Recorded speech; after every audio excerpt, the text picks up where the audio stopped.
Donald ટ્રમ્પના સત્તા પર આવતા જ વર્ક પ્લેસીસ પર રેડ શરૂ થઈ જશે અને વર્ક પરમિટ વિના કામ કરતા લોકોને તાત્કાલિક ડિપોર્ટ કરી દેવાશે તેવા રિપોર્ટ્સ વચ્ચે યુએસમાં ઇલીગલી રહેતા હજારો ગુજરાતીઓમાં હાલ ડરનો માહોલ જોવા મળી રહ્યો છે. ટ્રમ્પે પોતાની પહેલી ટર્મ દરમિયાન પણ વર્ક પ્લેસીસ પર રેડ કરાવી હતી, જેમાં 3 સૌથી મોટી રેડને કારણે આખા અમેરિકામાં ખૌફનો માહોલ સર્જાયો હતો. જોકે એપ્રિલ 2018માં ટેનેસીના બીન્સ પાર્ક સિટીમાં આવેલા એક મીટ પેકિંગ પ્લાન્ટમાં પડેલી રેડ વખતે પકડાયેલા 97 અનડોક્યુમેન્ટેડ ઇમિગ્રન્ટ્સનો મામલો ટ્રમ્પની વ્હાઇટ હાઉસમાંથી વિદાય થયા બાદ પણ ચર્ચામાં રહ્યો હતો. આ રેડમાં અરેસ્ટ થયેલા લગભગ તમામ અનડોક્યુમેન્ટેડ લોકો હિસ્પેનિક એટલે કે અમેરિકાની આસપાસના સ્પેનિશ ભાષા બોલતા દેશોના લોકો હતા, જેમને ડિપોર્ટ કરી દેવાનો કોર્ટે ઓર્ડર કરી દીધો હતો. જોકે અમેરિકાની ઇમિગ્રેશન કોર્ટ કોઈને ડિપોર્ટ કરી દેવાનો ઓર્ડર કરી નાખે તેનો મતલબ એવો નથી કે તે વ્યક્તિને અમેરિકા છોડવું જ પડશે. પોતાના ડિપોર્ટેશન ઓર્ડર સામે કોઈ પણ અનડોક્યુમેન્ટેડ ઇમિગ્રન્ટ ચાહે તો સુપ્રીમ કોર્ટ સુધી પણ લડી શકે છે, પરંતુ તેના માટે ઘણા પૈસાની જરૂર પડે છે જે લોકો પાસે નથી હોતા. જોકે ટેનેસીમાં રેડમાં પકડાયેલા 5 અનડોક્યુમેન્ટેડ અને 1 લીગલ ઇમિગ્રન્ટે ડિપોર્ટ થવાને બદલે અમેરિકાની સરકાર સામે બાયો ચડાવી હતી અને ઓક્ટોબર 2022માં યુએસની ગવર્મેન્ટે આ તમામ લોકોને મોટી રકમ આપીને સેટલમેન્ટ કરવા તૈયાર થવું પડ્યું હતું. એપ્રિલ 2018ની આ રેડમાં આઈઆરએસ અને આઈસ બંને ઇન્વોલ્વ હતા. આ રેડને 1 વર્ષ થયું ત્યાર સુધી તેમાં અરેસ્ટ થયેલા 73 લોકોને પોતાને ડિપોર્ટ કરવામાં આવશે કે નહીં તેનો કોઈ આઈડિયા જ નહોતો. મીટ પેકિંગ પ્લાન્ટમાં કામ કરતા આ તમામ લોકો મેક્સિકો અને ગ્વાટેમાલાના હતા, તેમજ અમેરિકામાં 10 વર્ષથી ઇલીગલી રહેતા હતા. તેમનો કેસ ચાલુ હતો તે દરમિયાન 13 આરોપીઓએ સરકાર સામે લડવાનું પડતું મૂકી સામે ચાલીને ડિપોર્ટેશન લઈ લીધું હતું, જ્યારે અન્ય લોકોને ઇમિગ્રેશન કોર્ટે ડિપોર્ટ કરવાનો ઓર્ડર કર્યો હતો. ટૂંકમાં આ રેડ પડી તેના 1 વર્ષ બાદ 6 લોકોને બાદ કરતા બાકીના તમામ લોકોએ યુએસ છોડી દીધું હતું, પરંતુ બાકી રહી ગયેલા 6 લોકોએ પોતાના ડિપોર્ટેશન ઓર્ડરને ચેલેન્જ કર્યો હતો અને તેમાં યુએસમાં લીગલી રહેતો એક ઇમિગ્રન્ટ પણ સામેલ હતો. આ લોકોએ રેડ કરનારા આઈસના એજન્ટો સામે કેસ કરીને તેમના પર પોતાની સાથે અમાનવીય વર્તન કરવાનો આરોપ મૂક્યો હતો અને એવો પણ દાવો કર્યો હતો કે રેડ દરમિયાન તેમની સાથે મારઝૂડ કરવામાં આવી હતી.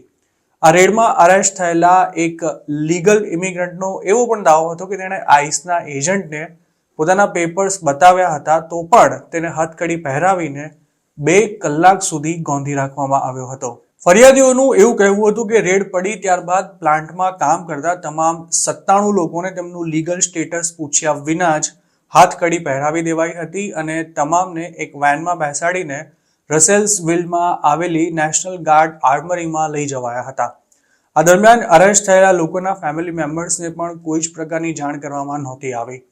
આ કેસમાં એવો પણ દાવો કરાયો હતો કે આઈઆરએસ પાસે માત્ર આ પ્લાન્ટ પર ટેક્સ ચોરી અંગેની તપાસ કરવા માટેનું જ વોરંટ હતું અને આઈસ દ્વારા લોકોને અરેસ્ટ કરવાની જે કાર્યવાહી કરવામાં આવી હતી તેના માટે વોરંટ જેવું કોઈ લીગલ ડોક્યુમેન્ટ હતું જ નહીં.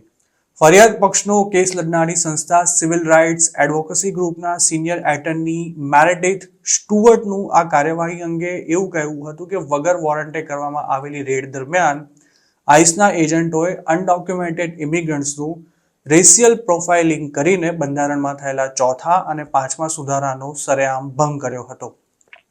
કોર્ટમાં રજૂ કરાયેલા ડોક્યુમેન્ટ્સમાં ફરિયાદ પક્ષે એવો પણ આક્ષેપ કર્યો હતો કે આઈસના અમુક એજન્ટ્સે વર્કર્સને ગન પોઈન્ટ પર ધમકાવ્યા હતા, જ્યારે આ જ પ્લાન્ટમાં કામ કરતા વ્હાઇટ વર્કર્સને કોઈ સવાલ પૂછ્યા વિના જ જવા દેવામાં આવ્યા હતા. આ કાર્યવાહીથી ડરી ગયેલો એક કર્મચારી તે વખતે ફ્રીજમાં પણ છુપાઈ ગયો હતો, જેના કારણે તેનો જીવ પણ જઈ શકે તેમ હતો. રેડ દરમિયાન એક એજન્ટે અરેસ્ટ થયેલા ઇમિગ્રન્ટ સાથે સેલ્ફી ક્લિક કરી હતી અને બીજા એજન્ટે તમામ લોકોને એવું કહ્યું હતું કે હવે તમારો અમેરિકા છોડવાનો સમય આવી ગયો છે. આ કેસમાં અનડોક્યુમેન્ટેડ ઇમિગ્રન્ટ્સને કામ પર રાખનારા જેમ્સ બ્રેન્ટલી નામના ઓનરે જુલાઈ 2019માં ટેક્સ ચોરી, વાયર ફ્રોડ અને અનઓથોરાઇઝ્ડ ઇમિગ્રન્ટ્સને કામ પર રાખવાનો ગુનો કબૂલ કરી લીધા બાદ તેને 1.5 વર્ષની જેલની સજા થઈ હતી. જેમ્સ બ્રાન્ટલીએ એવી પણ કબૂલાત કરી હતી કે તે 20 વર્ષથી ઇલીગલ લોકોને કામ પર રાખતો હતો અને તેમને કેશમાં પગાર ચૂકવવાની સાથે તેમને ફેક સોશિયલ સિક્યુરિટી નંબર લેવા માટે પણ પ્રોત્સાહિત કરતો હતો. આ રેડમાં જે લોકો અરેસ્ટ થયા હતા તેમાંના 10 લોકો અગાઉ ડિપોર્ટ થયા હોવા છતાં પણ ફરી ઇલીગલી અમેરિકામાં આવીને જોબ કરી રહ્યા હતા. બ્રાન્ટલી પોતાને ત્યાં કામ કરતા લોકોને કલાકનો $6 થી $10 પગાર કેશમાં આપતો હતો અને તેમને ભયજનક સ્થિતિમાં કામ કરવાની પણ ફરજ પાડતો હતો. આ ગુનામાં પણ તેને $41,000નો દંડ થયો હતો. મામલો કોર્ટમાં જતા અનડોક્યુમેન્ટેડ કર્મચારીઓનું શોષણ કરનારા આ ઓનરને $6.10 લાખ તેમને વળતર તરીકે ચૂકવવાનો પણ આદેશ કરાયો હતો.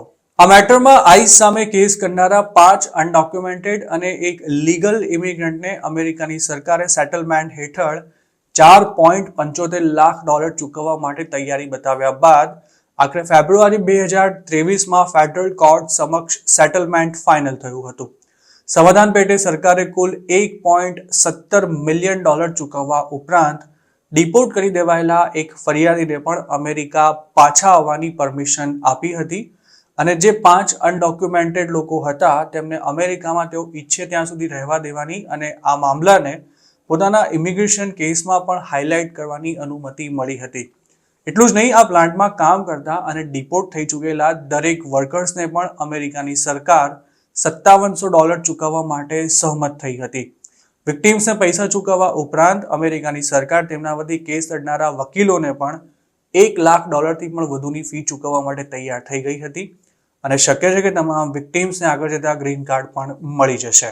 આઈસ સામે કેસ કરવો અને તેમાં જીત મેળવવી લગભગ અશક્ય છે, પરંતુ આ કેસમાં આઈસ દ્વારા રેડ કરવામાં આવી તેના સીસીટીવી ફૂટેજ પણ કોર્ટે ચેક કર્યા હતા, જેમાં અરેસ્ટ થયેલા લોકો સાથે અમાનવીય વર્તન કરવામાં આવ્યું હોવાનું સ્પષ્ટ થઈ જતા અમેરિકાની સરકાર પાસે સેટલમેન્ટ કરવા સિવાય બીજો કોઈ ઓપ્શન રહ્યો જ નહોતો. આ પહેલા આઈસ સામે કેસ કરનારો કોઈ અનડોક્યુમેન્ટેડ ઇમિગ્રન્ટ કોર્ટમાં જીતી ગયો હોય તેવો એકમાત્ર કેસ બન્યો છે.